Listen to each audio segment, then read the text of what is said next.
Assalamualaikum warahmatullahi wabarakatuh. Perkenalkan, nama saya Siti Nurlela, NIM H7221935.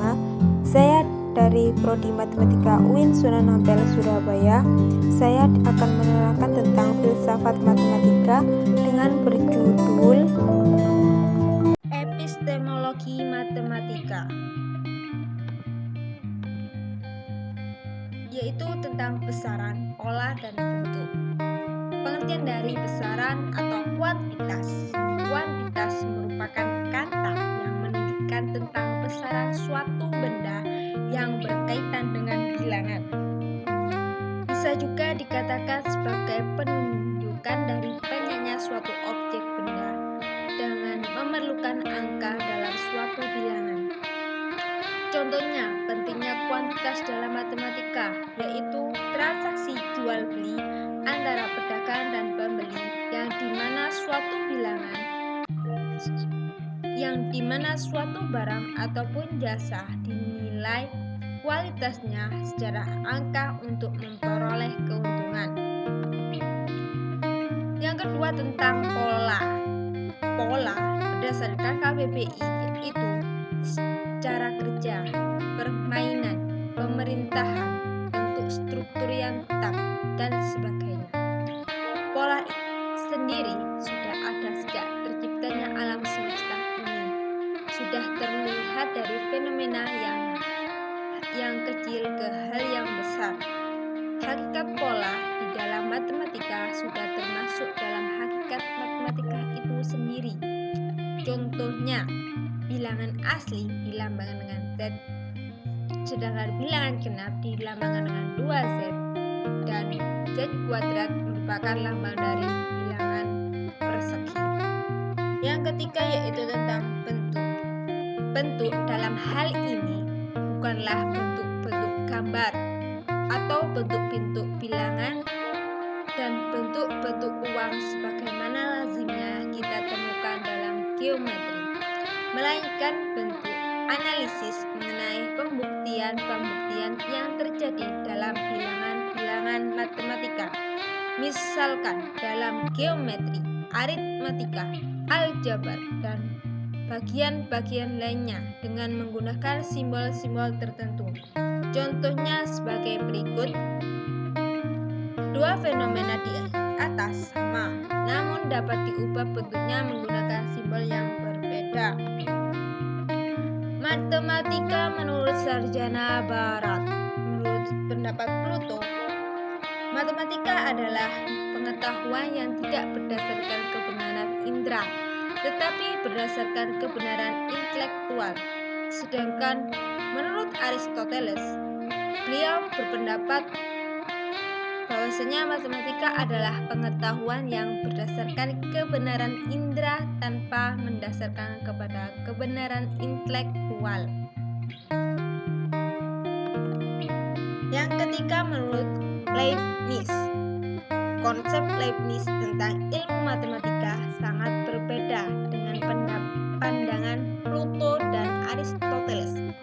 Karena menurut beliau, semua boleh mengatakan bahwa proposisi-proposisi adalah clue benar untuk semua objek, semua kejadian yang mungkin. Sedangkan menurut Kant, ilmu matematika yaitu aritmatika dan geometri merupakan disiplin ilmu yang bersifat sintetis dan independen satu dengan yang lainnya. Matematika menurut sarjana Islam.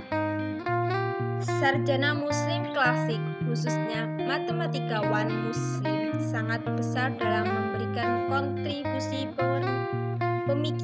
pemikirannya terhadap peradaban manusia khususnya dalam matematika. Berikut beberapa di antaranya, yaitu 1. Sayyidina Ali. Sayyidina Ali bin Abi Thalib dikenal sebagai pintunya ilmu. Beliau dikenal cerdas, jujur, dan berwawasan luas. Suatu hari Sayyidina Ali ditanya oleh pendeta Yahudi, bilangan mana yang habis dibagi dengan 10?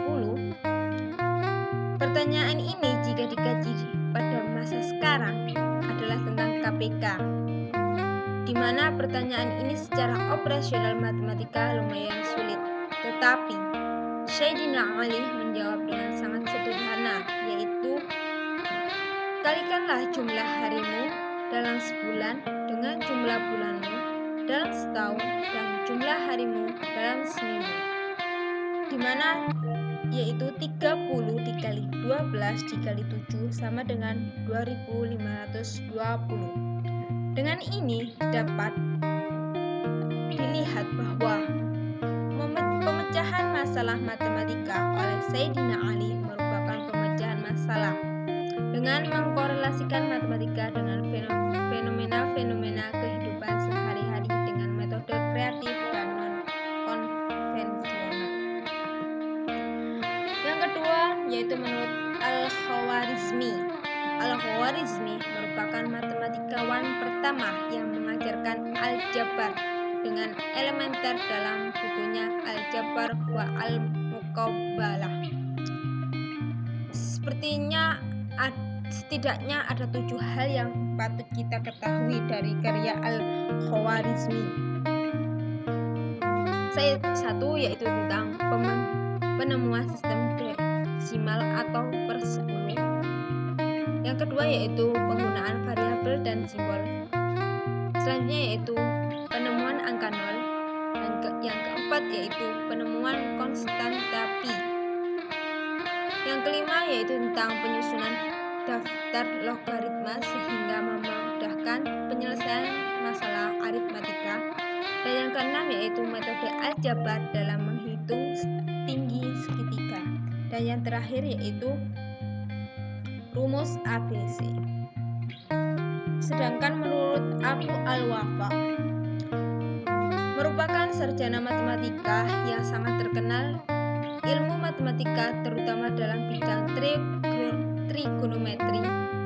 Ia menemukan rumus-rumus penting yang sangat berguna hingga sekarang, yaitu rumus penjumlahan pada trigonometri. Yang kedua yaitu menyempurnakan teorema Menelaus dengan mengeluarkan kesimpulan berupa teorema baru. Yang ketiga yaitu menemukan formula untuk menghitung setengah sudut dalam trigonometri. Dan yang keempat yaitu merumuskan formula untuk sudut rangka. Ilmuwan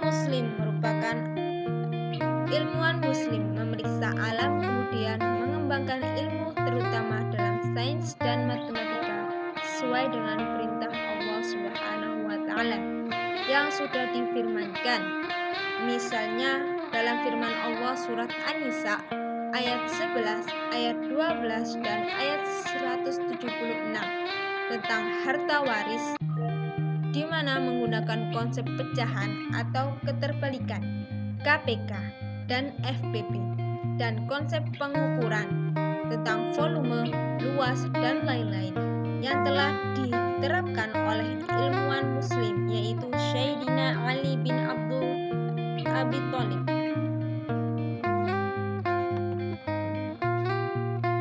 Barang siapa yang memberi kemudaratan kepada seorang muslim, maka Allah akan memberi kemudaratan kepadanya.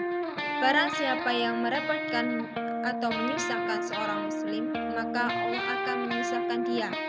Hadis riwayat Abu Daud nomor 3635, At-Tirmizi nomor 1940 dan dihasankan oleh Imam At-Tirmizi. Sekian penjelasan dari saya. Semoga